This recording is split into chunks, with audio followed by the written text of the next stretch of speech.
Embarque com a Marco Polo, uma das maiores fabricantes de ônibus do mundo.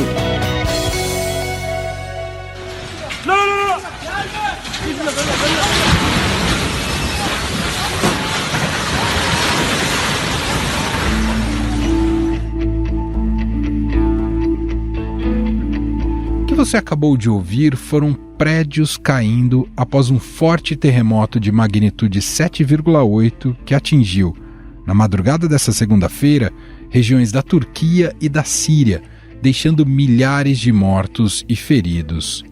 O epicentro da tragédia foi próximo à cidade turca de Gaziantep, que tem cerca de 2 milhões de habitantes e fica localizada perto da fronteira com a Síria.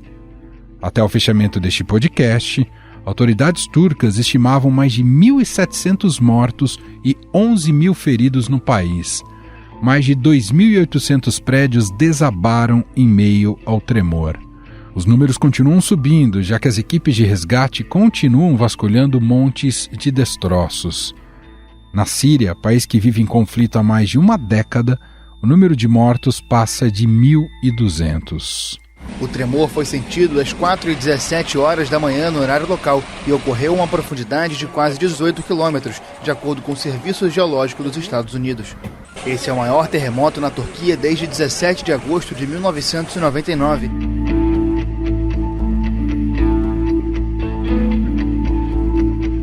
Segundo a agência de notícias Reuters, o tremor durou cerca de 1 minuto. Além de Turquia e Síria, o terremoto também foi sentido no Líbano e em Chipre.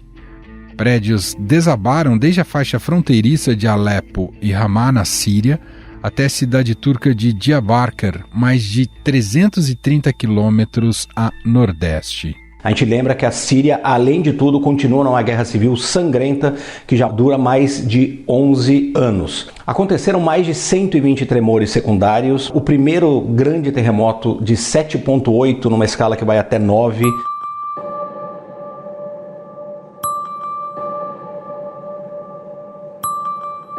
Segundo a Associated Press, o primeiro tremor foi seguido por sismos secundários cerca de 10 minutos depois.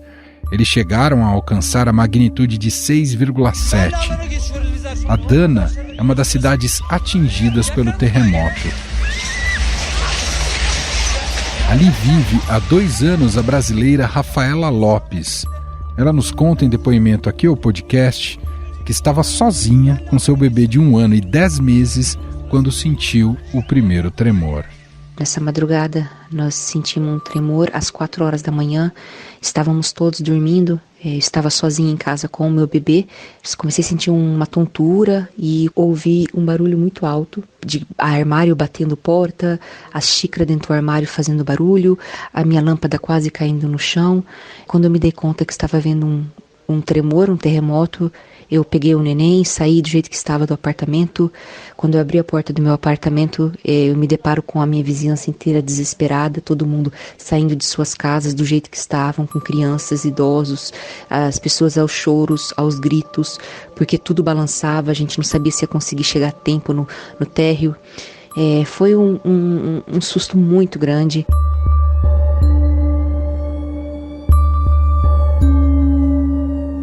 Depois deste primeiro tremor, outros vieram.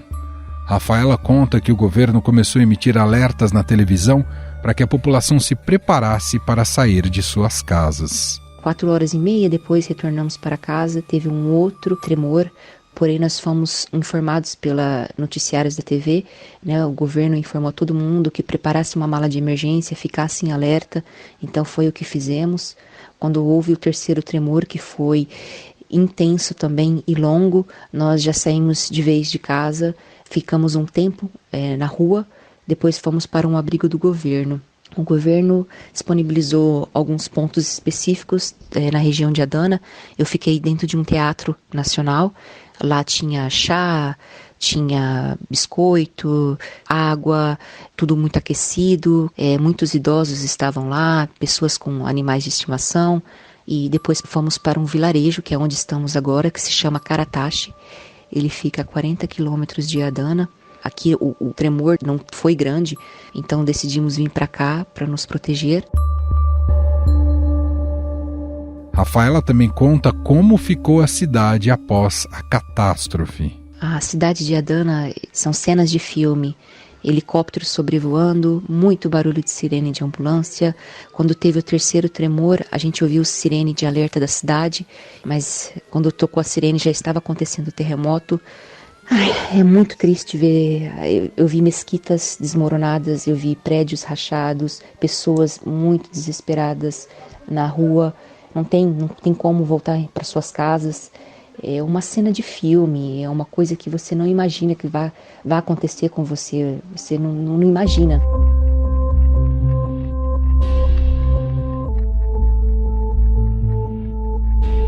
Líderes mundiais já estão se mobilizando para ajudar os países atingidos. O secretário-geral da ONU, Antônio Guterres, afirmou que as Nações Unidas estão totalmente empenhadas em apoiar a resposta nas áreas afetadas pelo terremoto. Como a Turquia é membro da União Europeia, o alto representante do Bloco para a Política Externa e de Segurança, Josep Borrell Fontelles, disse que já mobilizou equipes de busca e salvamento para enviar ao país. Ajuda que também deve ser enviada à Síria. A situação da Síria é agravada ainda pelo inverno rigoroso, com fortes chuvas e neve, além de problemas de saúde pública que atingem o país. Além da guerra, a Síria enfrenta uma nova batalha que assusta a população, uma epidemia de cólera. O ressurgimento da doença se deve principalmente ao consumo da água contaminada do rio Eufrates.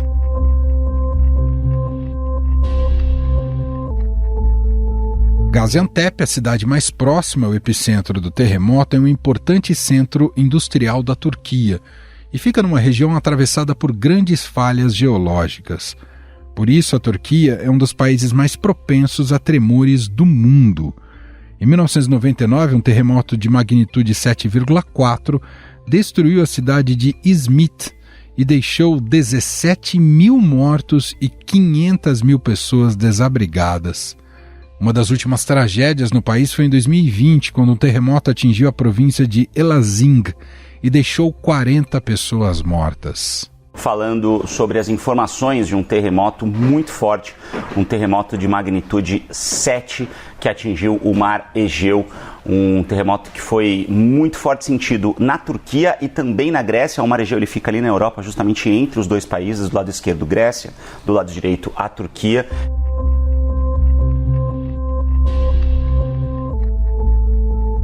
Mas por que a região é tão propensa a esse tipo de fenômeno sísmico?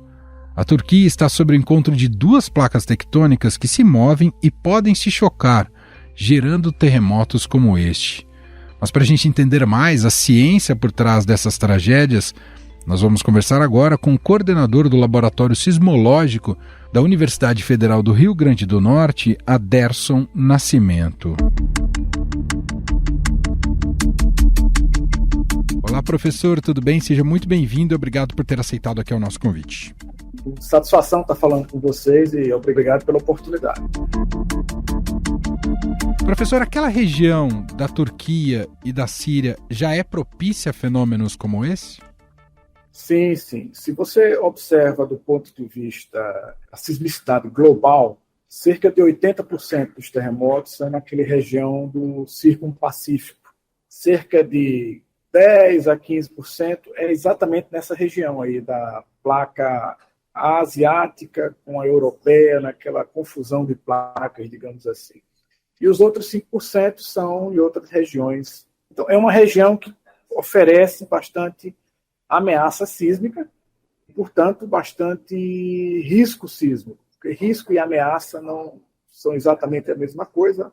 A ameaça é muito associada com a possibilidade, é mais uma coisa probabilística. A gente não tem controle, é a falha que se mexe. E o risco tem muito a ver com a forma com que a gente se expõe à ameaça. São dois conceitos associados, mas ligeiramente diferentes. Naquela região é muito populosa, muito povoada, então existe bastante ameaça e, infelizmente, bastante risco também. A profundidade desse terremoto, pelo que se noticiou, ficou entre 10 e 24 quilômetros. Queria te ouvir, professor, como é que a gente deve interpretar esse dado? É algo que representa mais riscos para as pessoas? Sim, porque quanto mais próximo à superfície um evento desse ocorrer, ele vai estar mais próximo à superfície, portanto, a gente que só está na superfície vai perceber de forma muito mais forte essa movimentação do solo. Um terremoto, para acontecer como dessa magnitude, ele tem que ter muita energia acumulada. Geralmente, quanto maior a profundidade, em geral, maior a chance de você acumular mais energia. A maior profundidade que eu digo é 50, 60, 70 quilômetros. Então, você, quando tem um terremoto dessa magnitude, numa região abaixo de 20 ou até 10, como se reportou aí pelas agências, esses valores ainda eventualmente podem mudar. É preciso que se diga isso, porque às vezes eles são preliminares. Mas o que se sabe é que ele é bastante raso, nesse sentido, abaixo de 30 quilômetros. Então, ele aconteceu certamente na porção mais superior da Terra, que é a crosta, e, portanto, os efeitos dele são muito mais fortes que se ele fosse a dezenas ou centenas de quilômetros. Tá certo? Então, esse é um lado desagradável da notícia, que é que as pessoas vão sentir. Provavelmente deve ter tido também em alguns locais ruptura da superfície, fissuras da superfície. Isso também é ruim porque compromete também toda a infraestrutura de qualquer lugar, ou de muitos lugares, né? Então, você tem uma destruição completa de muitos prédios, infraestrutura, telecomunicações, eletricidade, água. Além disso, você pode ter ruptura de encanamento de gás. Com isso, torna-se a coisa mais perigosa, porque você pode ter risco de explosão, né? Em geral, o que acontece, o fornecimento de gás, nesses casos, é cortado, que, por um lado, é positivo, porque o risco de explosão diminui, mas você está no inverno europeu ainda. Então, as pessoas estão precisando se aquecer. Então, é uma situação extremamente complicada e para quem trabalha na defesa civil, principalmente naquelas regiões. Uhum. A magnitude também se noticiou em 7,8 na escala Richter. Isso não é uma medida de intensidade, professor? É uma medida que está relacionada com o que o senhor citou, de energia, a energia liberada? Isso. Vamos esclarecer isso aí, porque há uma certa confusão. A escala de terremoto Richter, ela é uma escala que foi criada na década de 30, de 1930, ainda já do século passado, né, portanto há quase 100 anos, por um sismólogo americano chamado Charles Richter. Ele queria uma maneira rápida e expedita de medir a energia dos terremotos. Então ele criou uma metodologia e uma escala, calibrou uma escala, baseado muito no brilho das estrelas, na mesma metodologia que o pessoal de astronomia utilizava na época. Portanto, a escala Richter que ele criou é uma escala que ela é definida única e exclusivamente para a Califórnia. Ela não pode ser diretamente aplicada em outras regiões do mundo, porque a forma com que ele construiu essa escala foi pensando na Califórnia, na geologia, no terreno da Califórnia, etc. Mas você sabe, o Humberto Eco dizia que a obra é aberta, né? Então você não tem muito controle sobre as coisas, como as pessoas vão interpretar as suas coisas. Então, costumeiramente as pessoas falam em escala Richter, mas a escala Richter ela só pode ser definida na Califórnia. Então, o que você faz quando você usa a mesma metodologia para trabalhar da mesma forma que o Charles Richter fez em outras regiões do globo, ela ganha o nome de escala local, magnitude local. E é uma magnitude muito útil, etc., ela sendo usada, então ela é baseada na escala Richter, na maneira com que a escala Richter é construída. Só que essas magnitudes locais, da forma com que o Richter criou, ela não é conveniente de usar mais, ela não diz muito, para eventos acima de magnitude 6. Com essa necessidade, criou-se pelo menos mais 4 ou 5 escalas diferentes, que obviamente eu não vou aqui falar sobre todas elas. Mas existem 4 ou 5 escalas diferentes para lidar com essa deficiência da escala Richter, digamos assim. A mais utilizada e a mais considerada mais correta é a MW, que mede a energia do terremoto, tem um procedimento para fazer isso. E que essa foi a magnitude que geralmente é relatada por todas as agências internacionais. Então, assim, a magnitude Richter, ela virou como se fosse um desses produtos que o produto vira o nome do... Entendi. Do um Bombril. Bombril, pronto. Bombril, mods, e assim vai. A gente tem vários outros exemplos. mas rigorosamente não é mais magnitude Richter. Muito embora ficou o nome e não tem como eu modificar isso aí, essa é a realidade. Mas, assim, eu agradeço, tem que contar essa historinha antes para poder explicar por que não é, né? Excelente. Mas, assim, às vezes, as pessoas geralmente usam escala Richter porque é a mais famosa, ficou a mais famosa, muito embora a gente saiba que não seja Richter. Então, às vezes, a gente diz, é baseado na escala Richter, ou outro tipo de escala, porque eu não preciso ter que contar essa história toda e essa explicação toda, tá certo? E, professor, por que é importante saber a magnitude? Bom, a magnitude ela é muito importante porque ela dá uma ideia geral da energia do terremoto que foi irradiada. O terremoto é resultado de uma liberação repentina de energia, portanto, com a magnitude você tem uma ideia da área atingida, da ruptura da falha, e se você tiver um histórico muito grande de magnitudes que são obtidas com instrumentos, você pode também relacionar aquela informação para um período, como a gente diz brincando, patrásmente, para um período que não existia equipamentos, mas você tem apenas descrições dos efeitos sentidos. Então, a gente consegue voltar no tempo em escalas, de colocar uma escala mais ou menos uniforme do histórico da sismicidade. Países como China, o Brasil também tem uma, desde o século XVIII, a gente tem observações de jesuítas, de pessoas que descreviam os terremotos. Então, a gente tem como olhar para trás e saber um histórico, um catálogo histórico da sismicidade, mesmo antes de você ter equipamentos. Então, ter um catálogo sísmico permite que você, através de técnicas estatísticas, avalie a ameaça, o grau de probabilidade de um terremoto acontecer naquela região, baseado em algumas estatísticas. Então, por isso que é uma medida importante. Além do que, eles dão uma ideia geral, a magnitude, da energia, da força. Você sabe, basicamente, que se você estiver próximo de um terremoto de magnitude 5, o efeito vai ser bem maior do que se tivesse, por exemplo, magnitude 3 ou 2. Certo? Então, ele dá uma ideia da energia que foi liberada. É natural e até provável que haja agora, depois desse evento mais grave, digamos assim, é natural que haja tremores secundários. Faz parte do processo, professor? Faz parte do processo, porque como se trata de uma falha geológica que estava, como a gente diz, travada, ela libera energia de um primeiro evento e é normal que haja vários outros eventos que podem durar semanas. Todos eles são sentidos e que também provocam um distúrbio social. As pessoas ficam apavoradas, é preciso a ação de defesa civil muito rapidamente atuando nesses locais, tá certo? Então, é um processo natural que vai ter que esperar até a energia, a bateria ir se descarregando desse sistema, digamos assim. Como é um processo cíclico, a gente sabe que depois de um certo tempo, há uma ameaça de que haja um outro terremoto, como já aconteceu na Turquia em 99 e outras décadas também. O que a gente tem que fazer é se preparar. O que eles têm que fazer também é se preparar. Bom, acho que a pergunta que o senhor mais deve ouvir, por que é impossível prever um terremoto, professor? Quando você fala em previsão, a gente pensa no análogo da previsão do tempo.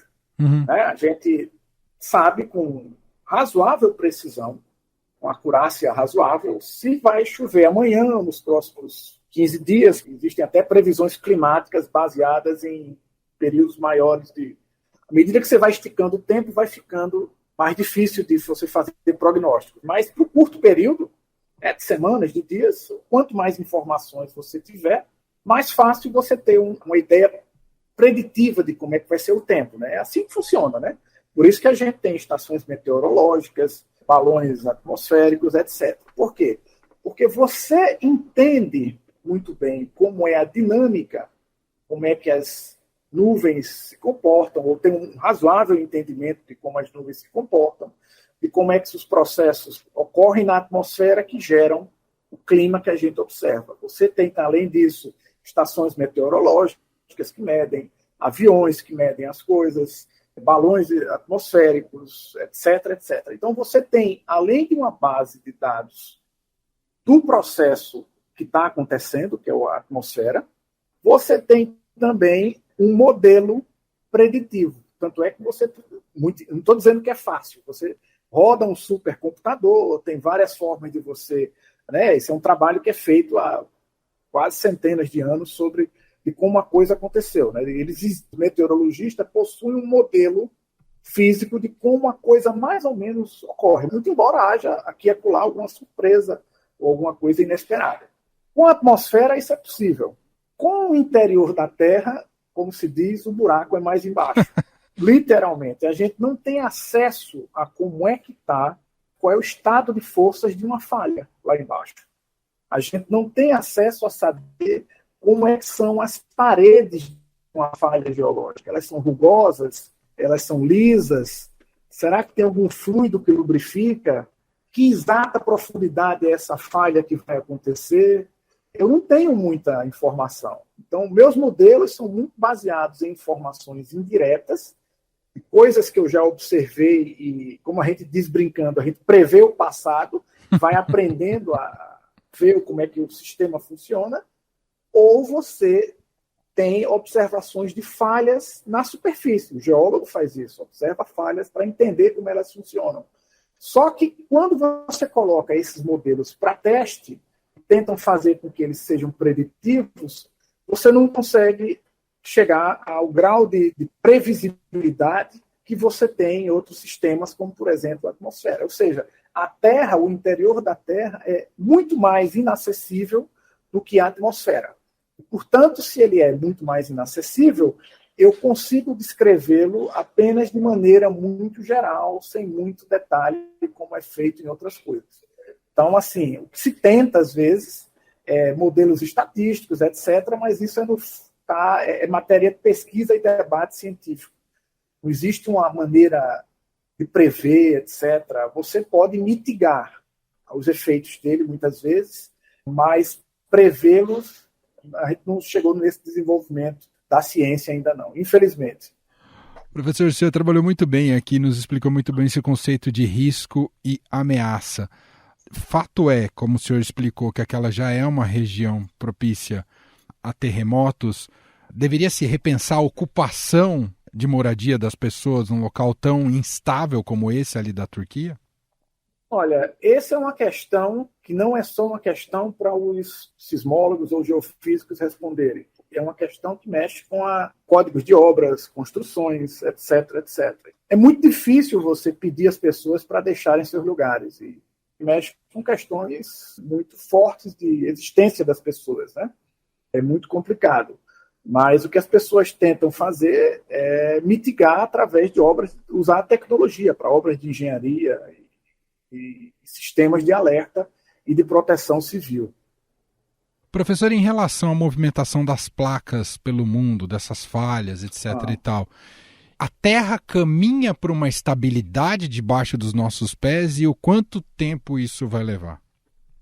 Olha, a Terra ela está em constante dinâmica, tá certo? Então, regiões como aquelas que são fronteiras de placas tectônicas, elas estão sempre em dinâmica e não existe maneira a curto prazo de estabilizar. Mesmo em regiões que a gente chama que são tectonicamente estáveis, como o interior do Brasil, China, Austrália, África, a gente sabe que às vezes, de vez em quando, existem terremotos que podem ocorrer. E eles geralmente são frutos das pressões, das forças que estão ocorrendo nas bordas dessas placas. No caso ali na Turquia, é um contato de placas. Então, existem falhas geológicas lá que constantemente estão sendo ativadas e a curto prazo não há muito o que fazer em termos de esperar que elas parem. Porque esses processos geológicos, eles são muito longos e demoram centenas de milhares de anos. E a existência humana é extremamente curta em relação a isso. A nossa experiência humana, como a gente se conhece como humanidade, é apenas um piscar de olhos em toda a história geológica, né? Então, a nossa realidade do que a gente vive é um momento muito pequeno da dinâmica e da realidade do planeta Terra. Professor, te agradeço aqui pela entrevista, um grande abraço e até uma próxima. Eu que agradeço a oportunidade, Emanuel, e ficamos sempre aqui à disposição. Forte abraço e bom trabalho para você. Estadão Notícias.